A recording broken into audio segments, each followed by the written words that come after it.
रोहन आणि मानसीचे लग्न झालेले. त्यानंतर गाणगापूरमध्ये दिव्यासोबत घडलेल्या त्या भयानक प्रकरणानंतर त्यांच्या ग्रुपचा इतर कुठे फिरायला जायचा प्लॅन झालाच नव्हता. त्यामुळे एका विकेंडला रोहन, मानसी, दिव्या, नितीन, शुभम हे सर्व कॅफेमध्ये भेटलेले. त्यावेळी आता पुढील ट्रिप कुठे यावर बराच वेळ त्यांची चर्चा चालली होती. नितीन मागील वर्षीच मध्य प्रदेशातील मांडगाव येथे जाऊन आला होता. त्यावेळी वेळ कमी असल्याने त्याला ते ठिकाण नीट पाहता आले नव्हते.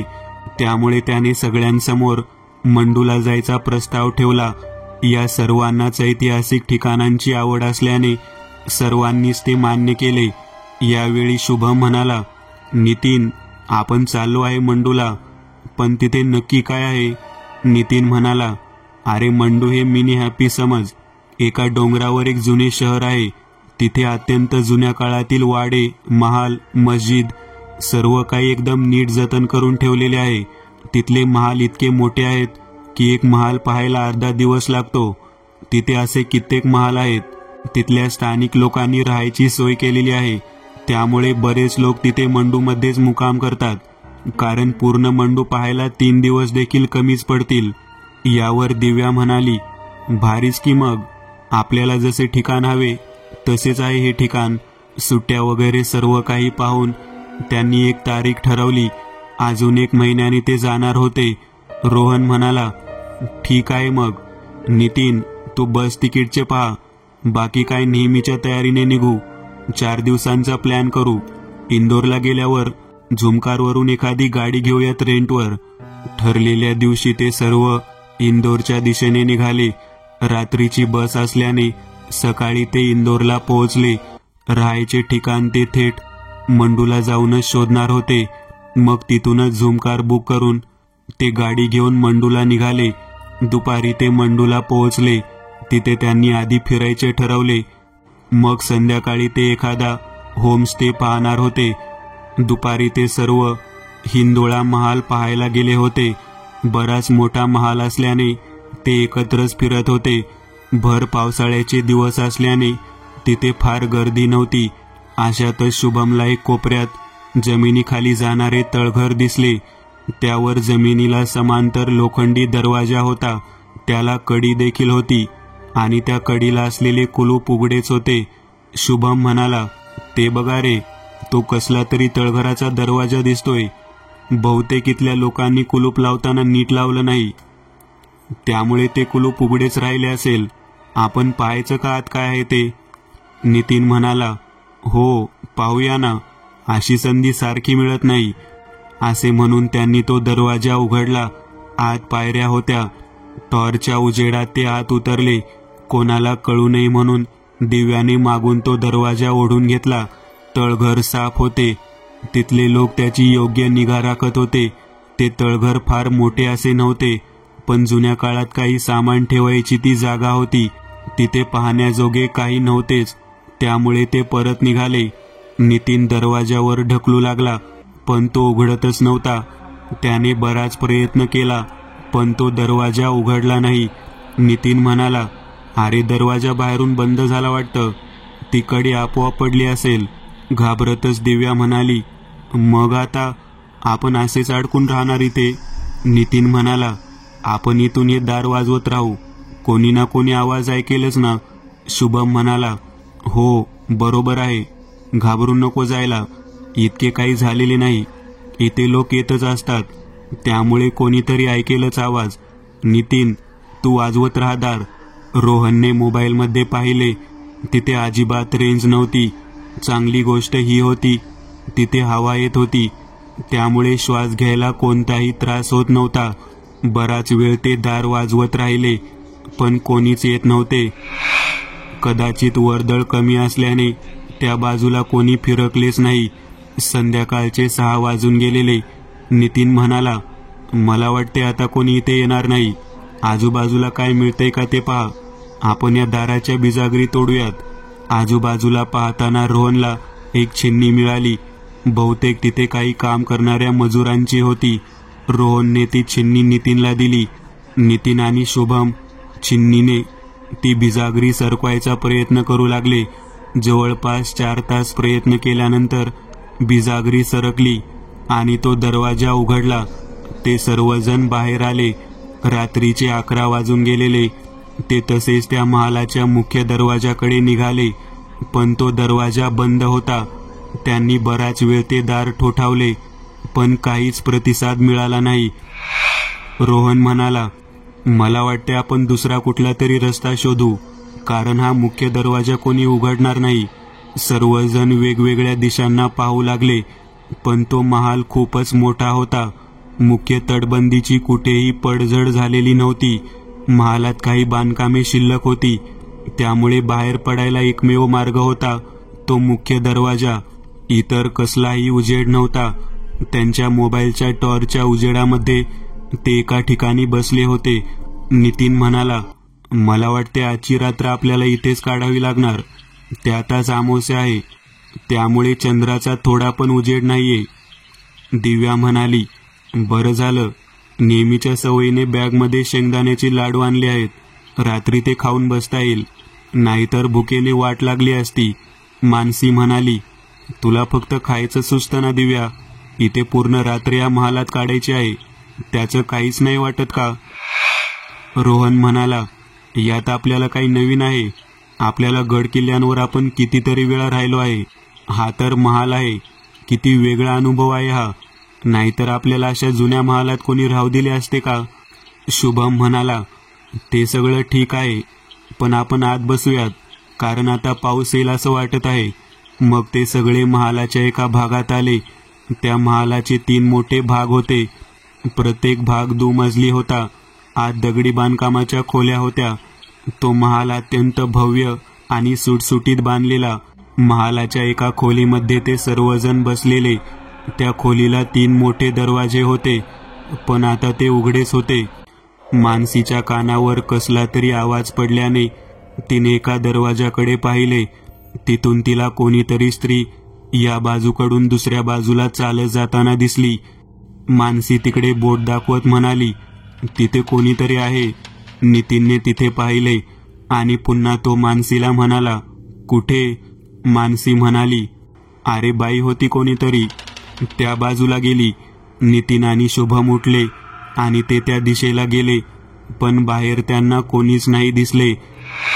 त्या खोलीसमोरच एक कमळाचे छोटे तळे होते. आता ते पूर्ण कोरडे होते, पण त्यांना तिथे काहीतरी हालचाल जाणवली, म्हणून ते त्या दिशेने गेले, पण त्यांना तिथे कोणीच दिसले नाही. रात्रीचे 12 वाजून गेलेले. सर्वत्र काळोख होता. त्यात पावसाला सुरुवात झालेली, त्यामुळे तिथे फार वेळ न दवडता ते दोघे परत त्या खोलीकडे जायला मागे फिरले. तोच त्यांना एक स्त्री त्या खोलीच्या दिशेने जाताना दिसली. ती स्त्री आत गेली. ते दोघेही धावतच त्या खोलीच्या दिशेने गेले. ते तसेच आत आले. आत रोहन, मानसी आणि दिव्या बोलत बसलेले. नितीन म्हणाला, अरे ती बाई कुठे गेली? दिव्या म्हणाली, कोणती बाई? नितीन म्हणाला, आम्ही तिकडून पाहिले, या खोलीमध्ये एक बाई येताना दिसली. मानसी म्हणाली, पण इथे कोणीच आले नाही. शुभम म्हणाला, हे कसे शक्य आहे? आम्ही तर तिला आत येतानाच पाहिले. तितक्यात 2 पुरुष एका दरवाजातून आत आले. जसजसे ते जवळ येत होते, त्यांचे रूप स्पष्ट दिसत होते. त्यांनी वेगळाच पोशाख केलेला आणि हातात तलवार होती. ते एका दरवाजातून आले आणि दुसऱ्या दरवाजातून निघून गेले. हा प्रकार सर्वांनीच पाहिला. आवाक होऊन सगळे शांत झाले. रोहन आणि शुभम धावतच त्यांच्या मागे गेले, पण बाहेर पाहिले तर बाहेर कोणीच नव्हते. ते दोघे परत आले. शुभम म्हणाला, अरे बाहेर कोणीच नाही. कुठे गेले ते दोघे? नितीन म्हणाला, त्या लोकांचे कपडे तर मोगल बनावटीचे वाटत होते आणि तलवारी पण मोगल बनावटीच्या होत्या. शुभम म्हणाला, जागा झाला तुझ्यातला इतिहासकार. अरे तुला कपडे दिसले, तलवार दिसली, पण ते लोक कोण होते ते नाही समजलं का? इतक्यात बाहेर विजा चमकू लागल्या. जोरात पावसाला सुरुवात झाली आणि अचानक एका स्त्रीचे जोरात हसणे त्यांच्या कानावर पडले. चारही बाजूनी त्या हसण्याचा आवाज येत होता. मानसी आणि दिव्या बावरल्यासारख्या इकडे तिकडे पाहू लागल्या. नितीन म्हणाला, आता कोण हसायला लागली, ते पण अशी. रोहन म्हणाला, मला ही जागा ठीक वाटत नाहीये. नक्कीच इथे वाईट शक्तींचा वावर आहे. आपण बाहेर जायला मार्ग शोधलाच पाहिजे. शुभम म्हणाला, अरे पण बाहेर किती पाऊस पडतोय, अशा पावसात कुठे जाणार. त्यांच्यामध्ये एका मोबाईलचा उजेड होता. आजूबाजूला सर्वत्र काळोख होता. त्या काळोखात पावलांचा आवाज येत होता. रोहनने त्याच्या मोबाईलचा टॉर्च सुरू केला आणि तो त्या दिशेने पाहू लागला. तिथे काहीच नव्हते, पण तिथले वातावरण भारलेले वाटत होते. पाऊस कमी झालेला. रोहन म्हणाला, आपण आता बाहेर पडू शकतो. 2 ग्रुप करून आपण बाहेर पडायचा रस्ता शोधूयात. नितीन म्हणाला, ते ठीक आहे, पण एकमेकांसोबत बोलणार कसे.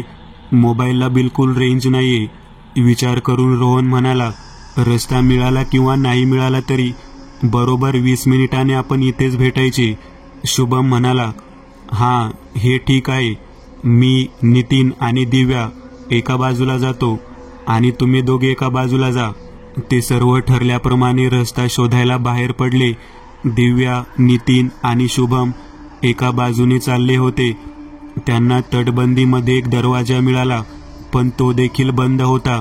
ते दाराबाहेर आवाज देत होते. तोच वरून काहीतरी जळत खाली पडले. त्यांनी ते जवळ जाऊन पाहिले. तो एका पुरुषाचा हात होता. ते पाहून दिव्या खूप घाबरली आणि ओरडतच मागे असलेल्या एका छोट्या वास्तूमध्ये पळाली. तिच्या मागे नितीन आणि शुभम देखील गेले. ती वास्तू म्हणजे एक दुमजली इमारत होती. त्याच्या खालचा मजला एका व्हरांड्यासारखा होता, ज्याला एका बाजूने अनेक कमानी होत्या आणि दुसऱ्या बाजूने काही खोल्या होत्या आणि वर जायला रस्ता होता. ते तिघे धावत व्हरांड्यात आले. ते धावत होते तसेच त्यांच्या बाजूने काही आकृत्या देखील किंचाळत धावत होत्या. घाबरलेली दिव्या शेजारी असलेल्या जिन्याने वर गेली. तिच्या मागून नितीन आणि शुभम देखील वर चाललेले. तोच त्यांना जिन्यावरून काहीतरी गडगडत खाली येताना दिसले. ते दोघे तिथेच थबकले. नितीनच्या हातात असलेल्या मोबाईलचा टॉर्च तसाच सुरू होता. त्याने मोबाईल त्या दिशेने फिरवला. त्याच्या पायाशी एका पुरुषाचे मस्तक पडलेले. दाट भुवया, वाढलेली दाढी. त्या दोघांचे पाय तिथेच गोठले. अचानक त्या मस्तकाने डोळे उघडले आणि हसू लागले. ते पाहून तर शुभमची बोबडीच वळली. त्याला बोलता देखील येत नव्हते. अचानक त्या मस्तकाने पेट घेतला. ते दोघे घाबरतच बाहेर पळाले. दिव्या जिन्याने वर गेली. वरती काही घुमत होते. इतर भाग रिकामा होता. तिला वाटले नितीन आणि शुभम देखील तिच्या मागे आले आहेत. तिने मागे वळून पाहिले तर तिला धक्काच बसला.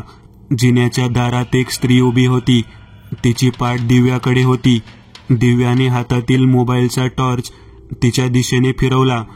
त्या स्त्रीने जुन्या काळातील मुस्लिम स्त्रिया घालायच्या तशा प्रकारचे कपडे घातले होते, पण तिचे कपडे जास्त भरजरी होते.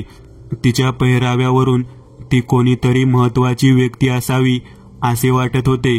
दिव्या घाबरतच म्हणाली, कोण आहात तुम्ही? त्या स्त्रीने मान दिव्याकडे वळवली. तिचा पूर्ण चेहरा जळालेला.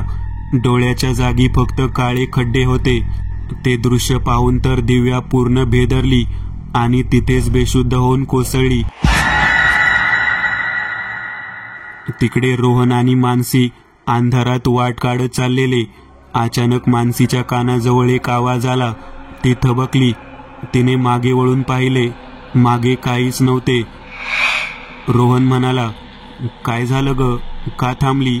मानसी म्हणाली, काही नाही, चल लवकर. ते दोघे हातात हात घेऊन चालले होते. तोच त्यांना तिथल्या बागेजवळ कोणीतरी उभे असलेले दिसले. तो माळ्याच्या वेशातील कोणीतरी माणूस होता. त्याचे पूर्ण कपडे मळकटलेले होते. त्याला पाहून रोहन आणि मानसीच्या डोक्यात अनेक प्रश्न उभे राहिले, कारण त्यांना पूर्ण महालात आतापर्यंत त्यांच्या व्यतिरिक्त कोणी दिसले नव्हते. पण त्या माणसाकडे लक्ष न देता ते पुढे निघाले. तोच तो माणूस बोलला, कहाँ जा रहे हो, रास्ता पता है क्या? त्याचा आवाज ऐकून ते दोघेही थांबले. रोहन हिमतीने म्हणाला, आप कौन हो और यहाँ क्या कर रहे हो? तो माणूस म्हणाला, मैं तो इस बगीचे में काम करता हूँ. मानसी म्हणाली, तो इतनी रात में भी काम करते हो आप? तो माणूस म्हणाला, अब मुझे रात क्या और दिन क्या, सब एक जैसा ही लगता है. मानसी म्हणाली, आप हमें इस महल से बाहर जाने का रास्ता दिखा सकते हो क्या? तो माणूस म्हणाला, हाँ हाँ जरूर, आओ मेरे पीछे. तो माणूस बागेतून बाहेर आला. ते दोघे त्याच्या मागे जाऊ लागले. खरं तर त्या दोघांच्याही मनात त्या माणसाबद्दल शंका होती.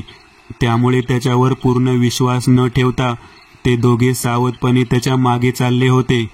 अचानक तो माणूस त्या कमळाच्या तळ्याजवळ येऊन थांबला आणि तिथे बोट करून म्हणाला, ये रहा बाहेर जाने का रास्ता. असं म्हणून तो हसू लागला. त्याच्या शरीराने पेट घेतला. तो मागे वळला आणि रोहन आणि मानसीकडे पाहून हिडीस हसला आणि तसाच उलटा त्या रिकाम्या कमळाच्या तळ्यात पडला. रोहन आणि मानसीने तिथे जाऊन पाहिले तर आत काहीच नव्हते. त्या तळ्यात फक्त पावसाचे काही पाणी जमा होते. त्या दोघांच्या अंगावर भीतीने सरसरून काटा आला. इतक्यात त्यांना लांबून धावत येणारे शुभम आणि नितीन दिसले. त्यांच्या जवळ येताच नितीन म्हणाला, अरे सापडला का रस्ता कुठे? रोहन म्हणाला, अरे रस्ता तर नाही सापडला, पण ही जागा भयानक आहे, इथे आत्म्यांचा वावर आहे. शुभम म्हणाला, अरे आम्हालाही तसाच अनुभव आला आहे. मानसी म्हणाली, आणि हे काय, तुम्ही दोघेच, दिव्या कुठे आहे? नितीनने घडलेला सर्व प्रकार त्या दोघांना सांगितला आणि म्हणाला, आपले इथे 20 मिनिटात भेटायचे ठरले होते, म्हणून आम्ही धावतच इथे आलो. रोहन म्हणाला, अरे मग आता आपल्याला दिव्याला शोधावं लागेल, चला आता सगळे मिळून तिला शोधू. ते सर्व पुन्हा त्याच वास्तूजवळ आले. काही वेळापूर्वीच्या त्या भयानक अनुभवाच्या आठवणीने नितीन आणि शुभमच्या अंगावर काटा आला. ते सगळे त्या जिन्यातून वर आले. सर्वांच्या हातातील मोबाईलचे टॉर्च चालू होते. त्यांनी आजूबाजूला पाहिले. दिव्या कुठेच दिसत नव्हती. इतक्यात एका घुमटाच्या दिशेने बोट करत मानसी ओरडली, ते बघा दिव्या. सर्वांनी त्या दिशेने पाहिले. एका घुमटावर दिव्या उभी होती. ते सर्वजण त्या दिशेने धावले. त्याच वेळी दिव्याने घुमटावरून खाली उडी मारली. ते पाहून सर्वांच्याच काळजात धस झालं. ते त्या घुमटाजवळ पोहोचले आणि त्यांनी खाली पाहिले. खाली दिव्या नव्हतीच. कोणाला समजत नव्हते आता पाहिले ते नक्की काय होते. रोहन म्हणाला, आता या गोष्टीचा फार विचार करण्यात अर्थ नाही. ही नक्कीच त्या आत्म्यांची चाल आहे. आपल्याला दिव्याला शोधायचे आहे. त्यांना आजूबाजूला कुठेच दिव्या दिसली नाही. ते पुन्हा जिन्याने खाली आले. व्हरांड्यातून चालले होते. तोच एका खोलीचे दार आपोआप उघडले. त्या दारातून एका पुरुषाचा हात बाहेर आला आणि त्याने मानसीला आत ओढले आणि दार बंद झाले. मानसीच्या हातातील मोबाईलचा टॉर्च तसाच चालू होता. त्या खोलीमध्ये जळालेल्या मांसांचा दुर्गंध पसरला होता. मानसी टॉर्चच्या उजेडात ती खोली पाहू लागली. तिला एका कोपऱ्यात दिव्या दिसली. ती भिंतीला टेकून बसली होती. तिचे केस विस्कटलेले होते आणि डोळे मानसीवर रोखले होते. तोच तिच्या मागच्या बाजूने तिला काही पुरुषांच्या विव्हळण्याचा आवाज येऊ लागला. त्यांचा तो स्वर इतका विचित्र होता की त्यातून वेदनेपेक्षा भीतीची जास्त जाणीव होत होती. मानसीने मागे वळून पाहिले तर तिला धक्काच बसला. तिथे भिंतीला टेकून ठेवलेली अनेक पुरुषांची धड होती ज्याला मस्तकच नव्हते आणि तिचे लक्ष दुसऱ्या बाजूला गेले जिथून आवाज येत होता. ते दृश्य पाहून तर तिला भयानक आघात झाला. तिथे पुरुषांच्या मस्तकाची रास लावली होती. अनेक मस्तके होती त्यात आणि तिचे मस्तक विवळत होते. मानसीने पळून जाण्यासाठी दाराच्या दिशेने टॉर्च फिरवला तर तिला पुढील धक्का बसला. दारात ती स्त्री उभी होती जी दिव्याला दिसलेली. तिच्या जळालेल्या चेहऱ्यावरच टॉर्चचा उजेड पडला होता. त्या स्त्रीचे सर्व कपडे जळालेले वाटत होते. तिचे कपडे तिच्या अंगाला चिकटलेले. ती स्त्री किंकाळत मानसीच्या दिशेने आली. मानसी त्या धक्क्यानेच बेशुद्ध पडली. बाहेर रोहन, नितीन आणि शुभम दार उघडायचा प्रयत्न करत होते. नितीन म्हणाला, रोहन, अरे त्या बंगल्यात झालेले तसे कर ना. तुझ्या गळ्यातील गणपतीचे लॉकेटने दार आपोआप उघडले होते तेव्हा.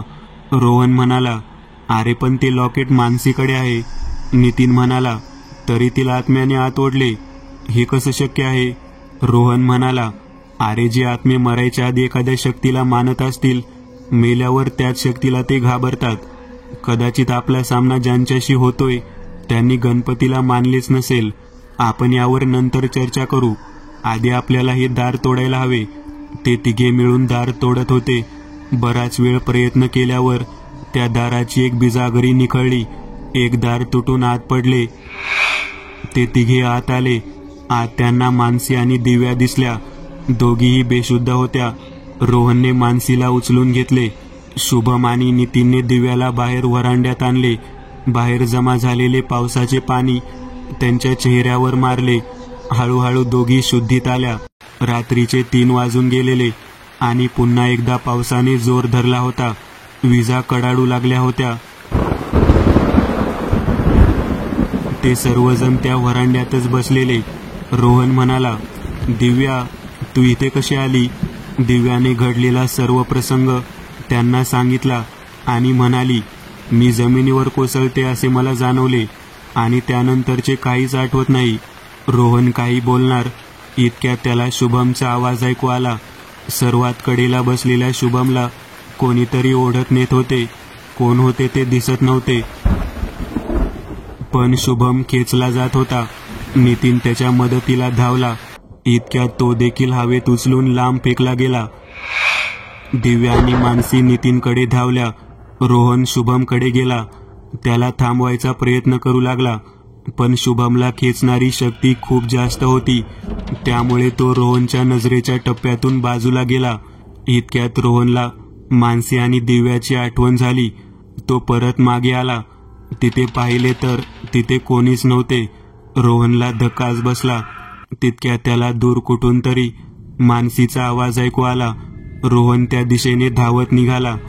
तो पुन्हा त्या कमळाच्या तळ्याजवळ आला. आतमध्ये नितीन, शुभम, दिव्या, मानसी बेशुद्ध पडलेले. पाऊस जवळपास पूर्ण थांबलेला. रोहन त्या तळ्यात उतरला. त्या सर्वांना शुद्धीत आणायचा प्रयत्न करू लागला. इतक्यात त्याला जाणवले, तळ्याच्या बाजूला कोणीतरी उभे आहे. त्यांनी मान वर करून पाहिले. त्याला धक्काच बसला. त्या पूर्ण तळ्याभोवती शीर नसलेली धडे तलवारी घेऊन उभी होती. त्यांनी मोगल सैनिकांसारखे कपडे घातलेले आणि जिथे तळ्यात उतरायच्या पायऱ्या होत्या त्या पायऱ्यांवरती स्त्री उभी होती. तिच्या चेहऱ्यावर एक क्रूर हास्य होते आणि हातात एक मशाल होती. रोहनला असे वाटत होते त्याचा अंत जवळ आला आहे, कारण तो पळून जाऊ शकत नव्हता आणि त्याची बायको आणि मित्र तिथेच बेशुद्ध पडलेले. पण त्याने मनापासून देवाची प्रार्थना केली आणि त्या महालात असलेल्या चांगल्या शक्तींकडे मदतीसाठी याचना केली, कारण त्याला माहीत होते चांगल्या शक्तींना आमंत्रण द्यावे लागते. पण काहीच घडले नाही. हळूहळू वातावरण अजूनच भयानक झाले. पुरुषांच्या विवळण्याचा आवाज ऐकू येऊ लागला.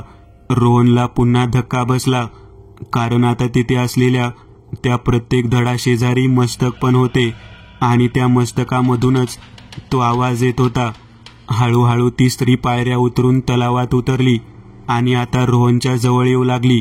रोहनने सर्व काही संपले असे समजून डोळे मिटून घेतले. तो हातबल होता.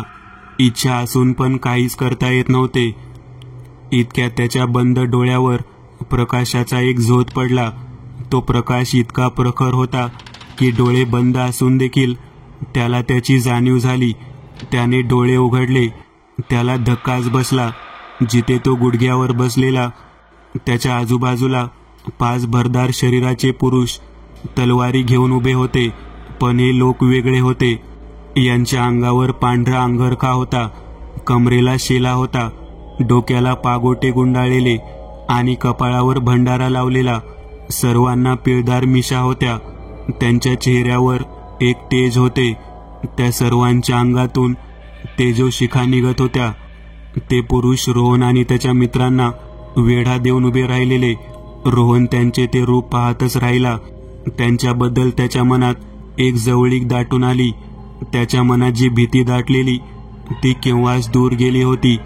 ते तसेच उभे होते. रोहन देखील अवाक होऊन त्यांच्याकडे पाहत राहिलेला. जसे पहाटेचे 4 वाजले. ते सर्व जसे आले तसे निघूनही गेले. आजूबाजूला कोणी दिसत नव्हते, ना ती स्त्री, ना ते बिनशिराचे धड. रोहन तसाच बसून राहिला. हळूहळू सर्वजण शुद्धीवर आले. पूर्वेकडे आकाश भगव्या रंगात न्हावून निघालेले. ते सर्वजण शुद्धीवर आल्यावर ते पुन्हा त्या खोलीमध्ये गेले जिथे त्यांच्या बॅग ठेवलेल्या. त्यानंतर पाणी पिऊन सर्वांना तरतरी आली. रोहनने रात्री घडलेला तो विलक्षण प्रकार सर्वांना सांगितला. सर्वजण अचंबित झालेले, पण सर्वांच्या मनात अनेक प्रश्नांचे काहूर माजलेले. अशातच सकाळी 7ला त्या महालाचा मुख्य दरवाजा उघडला. ते सगळे धावतच दरवाजाकडे गेले. त्यांना पाहून दरवाजा उघडणारा तो इसम देखील आश्चर्यचकित झाला. तो म्हणाला, "कौन हो आप और या अंदर कैसे गए?" रोहनने घडलेला सर्व प्रकार त्यांना सांगितला, पण त्याने त्यांच्या सोबत घडलेले ते भयाचे प्रसंग सांगितले नाहीत. यावर तो इसम म्हणाला, "आप कल पूरी रात इस महल में रहे और फिर भी जिंदा हो. भगवान का शुक्र है, क्योंकि जो भी अमावस की रात इस महल में रहता है वो आज तक जिंदा नहीं बचा है." नितिन म्हणाला, "क्या? ये क्या बोल रहे हो आप?" यावर तो इसम म्हणाला, "लगता है आप महाराष्ट्र से हो. एक काम करो, यहाँ से थोड़ी दूर सीधे जाओ, फिर बाएं मुड़ो. वहाँ सदाशिव नाम के एक बूढ़े बाबा रहते हैं. उनसे जाकर मिलो, वो तुम्हें सब समझा देंगे." ते सगळे त्या इसमाने सांगितलेल्या मार्गाने सदाशिव यांच्या घरासमोर पोहोचले. बाहेर कोणीतरी बाई होत्या. नितीनने त्यांना मराठीमध्येच विचारले, "सदाशिव यांचे घर हेच का?" त्या बाई म्हणाल्या, "हो, इथेच राहतात. पण तुम्ही कोण आहात आणि तुम्हाला त्यांच्याकडे काय काम आहे?" नितीनने घडलेला प्रकार त्यांना थोडक्यात सांगितला. त्या बाई देखील थोड्या आश्चर्यचकित झाल्या. त्या सदाशिव यांच्या सुनबाई होत्या. त्या या सर्वांना आत घेऊन गेल्या. आत एका पलंगावर सदाशिव बसले होते. त्यांच्या सुनबाईने त्यांची थोडक्यात ओळख करून दिली. सदाशिव म्हणाले, "हां, सांगा पोरांनो, आता काय झालं?" यावर रोहनने घडलेला सगळा प्रकार त्यांना सविस्तर सांगितला. सर्व प्रकार सदाशिव शांतपणे ऐकत होते. सर्व बोलून झाल्यावर रोहन थांबला. सदाशिव म्हणाले, "तुम्ही सगळे त्या महालातून जिवंत बाहेर आला हेच एक आश्चर्य आहे. कारण अमावास्येला रात्री जो कोणी त्या महालात राहतो तो जिवंत बाहेर येत नाही. त्यामुळे अमावास्येला सूर्यास्तानंतर जेव्हा दरवाजे बंद केले जातात तेव्हा त्या महालाच्या आजूबाजूला कोणी फिरकत नाही." नितीन उत्सुकतेने म्हणाला, "असे काय आहे त्या महालात?" सदाशिव म्हणाले, "जवळपास 1561 गोष्ट आहे. या मंडूवर बाज बहादूरचे राज्य होते. बरेच प्रयत्न करून देखील मुघल सम्राट अकबरला मंडू जिंकता येत नव्हते. कारण मंडूची भौगोलिक परिस्थिती खूप विलक्षण आहे. हे ठिकाण उंचावर आहे. त्यामुळे अकबराने त्याची काही माणसे वेगळ्या मार्गाने मंडूवर पाठवली, जसे की कोणी सैनिक म्हणून, कोणी माळी म्हणून आणि एक स्त्री देखील. अनेक प्रयत्न करून ती स्त्री बाज बहादूरच्या जनानखान्यापर्यंत पोहोचली होती. ती त्यांच्यात मिसळून राहू लागली होती. ती स्त्री आणि तिचे इतर सहकारी भेटून योजना ठरवत असत. त्याच बातम्या अकबरांकडे जात असत. पण एक दिवस याची कुणकुण बाज बहादूरला लागली. त्याच्या सैनिकांनी ती सर्व माणसे पकडली आणि त्या स्त्रीला देखील पकडले. बाज बहादूरने असा हुकूम दिला की त्या सर्व सैनिकांचे मस्तक आणि हातपाय कलम केले जावे आणि मग त्या सर्वांसोबत त्या स्त्रीला जिवंत जाळले. हा सगळा प्रकार त्या कमळाच्या तळ्यात सर्व जनतेसमोर घडला. पूर्ण जनतेमध्ये अजून कोणी अकबराचे सहकारी असतील तर त्यांना दहशत बसावी म्हणून बाज बहादूरने इतकी क्रूर शिक्षा केलेली. तो दिवस अमावास्येचा होता. त्या दिवसानंतर प्रत्येक अमावास्येला काही ना काही विचित्र प्रकार घडू लागले. बाज बहादूरने काही मौलवींना बोलावून विचारले. तेव्हा त्याला कळले की त्या सर्व लोकांचे आत्मे त्रास देत आहेत. तेव्हा मग त्या मौलवींनी एका खोलीमध्ये त्या आत्म्यांना कैद केले आणि मग ती खोली बाहेरून अभिमंत्रित दोऱ्याने बंद केली. त्यानंतर ती कधीच उघडली नाही. जनते सर्वांना हा प्रकार समजला होता. काही दिवसातच अकबरचा सरदार अब्दुल्ला खान याने बाज बहादूरला पराभूत करून मंडू जिंकले. त्यानंतर बाज बहादूरने शरणागती पत्करून अकबरची चाकरी स्वीकारली. तरी देखील तो दरवाजा कायमच बंद राहिला. पण ब्रिटिश काळात कोणीतरी ते दार उघडले आणि ते आत्मे मुक्त झाले. त्यानंतर हा महाल ओसच पडला. त्या सर्वांचा वध अमावास्येला झाला होता. त्यामुळे प्रत्येक अमावास्येला ते आत्मे उग्र स्वरूपात बाहेर असतात. जो कोणी मनुष्य आत राहील त्याला ते जाळून तसंच मारतात. इतके बोलून सदाशिव थांबले. रोहन म्हणाला, मग आम्ही कसे वाचलो? मला जे लोक दिसले ते कोण होते? कारण मला तर ते मावळे वाटले. सदाशिव म्हणाले, मी देखील तोच विचार करतोय. आजवर मी कधीच असला प्रकार ऐकला नव्हता. पण कदाचित हे चांगले आत्मे असतील ज्यांना काही कारणाने मुक्ती मिळाली नसेल आणि तू मनापासून त्यांच्याकडे मदत मागितल्याने ते तुमच्या मदतीला आले. कारण हे खरे आहे की चांगले आत्मे बोलावल्याशिवाय मदतीला येत नाहीत. नितीन म्हणाला, पण मावळ्यांचे आत्मे इथे? मंडूचा फार इतिहास मी वाचला नाहीये, त्यामुळे कल्पना नाही. यावर सदाशिव म्हणाले, का असणार नाहीत? 1562 मध्ये मंडू मुघलांनी जिंकले. त्यानंतर मंडूवर चालून यायची कोणाची हिंमत झाली नाही. त्यानंतर जवळपास 170 वर्षांनी म्हणजे 1732 मध्ये ती हिंमत दाखवली थोरल्या बाजीरावांनी. शिवरायांच्या भगव्या ध्वजाखाली अखंड हिंदुस्थान आणण्यासाठी पुण्याबाहेर पडलेली त्यांची पावले जेव्हा मंडूवर पडली तेव्हा या मंडूला खऱ्या अर्थाने एक चांगला शासक मिळाला होता.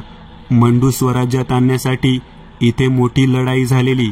मराठ्यांनी पराक्रमाची शर्त केली आणि हे अजिंक्य असे मंडू जिंकले. आमचे पूर्वज तेव्हाच इथे आले आणि मग इथं स्थायिक झाले आणि मग तेव्हापासून ते ब्रिटिश येईपर्यंत मंडू स्वराज्यातच होते. यावर नितीन म्हणाला, इतिहासाचा हा भाग तर मलाही अनभिज्ञ होता. म्हणजे खरंच आपल्याला ज्यांनी अशी मदत केली ते आपलेच लोक होते आणि कदाचित आपल्या सर्वांची नाळ एकच असल्याने त्यांनी देखील आपल्याला साथ दिली. सदाशिव म्हणाले, होय, ते खरेच असेल. कारण आजवर जे घडले नाही ते तुम्ही करून दाखवले. जेव्हा तुमचा जीव धोक्यात होता तेव्हा त्या चांगल्या आत्म्यांनी तुमच्या भोवती संरक्षक कडे उभे केले आणि त्यामुळेच तुमचा जीव वाचला. त्या सर्वांना एक गोष्ट कळून चुकली होती की अज्ञात ठिकाणी जाताना तिथली पूर्ण माहिती घेऊनच गेले पाहिजे. त्यानंतर ते सर्व सदाशिव यांच्याकडे राहिले. त्यांनी मंडूचा बराच भाग पाहिला आणि मग ते परत पुण्याकडे निघाले. मित्रांनो, आज पुरतं एवढंच. तुम्हाला जर काही गोष्ट आवडली असेल तर नक्की लाईक करा. तुमच्यापैकी बरेचसे जण व्हिडिओ लाईक न करताच पळून जातात. पण हा जर व्हिडिओ तुम्ही लाईक केला तर मला जरा बरं वाटेल आणि असेच भारी भारी व्हिडिओ बनवायची माझ्यात एनर्जी येईल. त्यामुळे नक्की लाईक करा. आणि अजूनही कोणी या चॅनलला सबस्क्राईब केलेलं नसाल तर लगेच सबस्क्राईब करून टाका. आणि बाजूची घंटी ती मात्र दाबायला विसरू नका. देवाची घंटी आहे ती. चला तर मग पुन्हा भेटूया अशीच एक आगळी वेगळी गोष्ट घेऊन पुढच्या